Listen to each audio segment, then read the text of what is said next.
정부 조직법 개편에 따른 검찰청 폐지가 이제 눈앞으로 다가오고 있습니다. 검찰은 뒤숭숭한 모습인데요. 이제 폐지 여부가 결정되지 않은 보안 수사권 사수에 총력을 기울이는 모습입니다. 방준혁 기자입니다. 본회의에 상정된 정부조직법 개정안이 통과되면 1년간의 유예 기간을 거쳐 78년 역사의 검찰청은 폐지됩니다.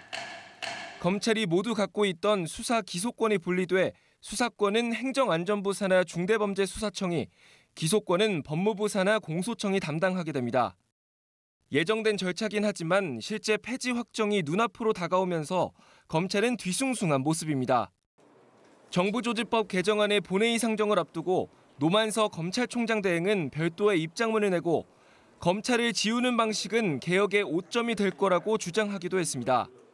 내부망에도 일선 검사들의 반발 의견이 이어지고 있는데 폐지를 되돌릴 수 없다면 보안 수사권이라도 사수해야 한다고 목소리를 내고 있습니다. 보이스피싱과 절도 등 민생 사건을 맡고 있는 일선 검사들은 민생범죄 대응력 약화를 우려했습니다. 죄에 상응하는 처벌을 내리고 또 범죄 수익을 뺏는 등 여러 적절한 처리를 위해서는 보안수사나 보안수사 요구권이 반드시 필요합니다.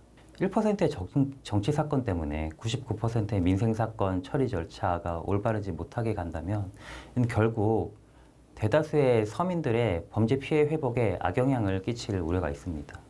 법조계에서도 수사 기소권은 분리하더라도 검사의 보안 수사권 폐지엔 신중해야 한다는 기류가 많습니다. 대한변호사협회 조사 결과 변호사 10명 가운데 9명은 공소청 검사에게 보안 수사 요구권을 줘야 한다고 생각하는 걸로 나타났습니다. 수사 기소권 분리에 58%가 반대한 거에 비하면 훨씬 높은 비율입니다. 정부 내에서도 보안 수사권 폐지에 대해선 신중론이 나오고 있습니다.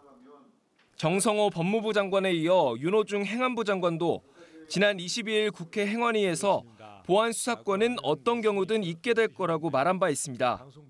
이재명 대통령이 취임 100일 기자회견 당시 검찰개혁은 정부가 주도한다는 의지를 보인 가운데 검사의 보안 수사권 논의 과정에 검찰의 입장이 반영될지 주목됩니다. 연합뉴스 TV 방준혁입니다.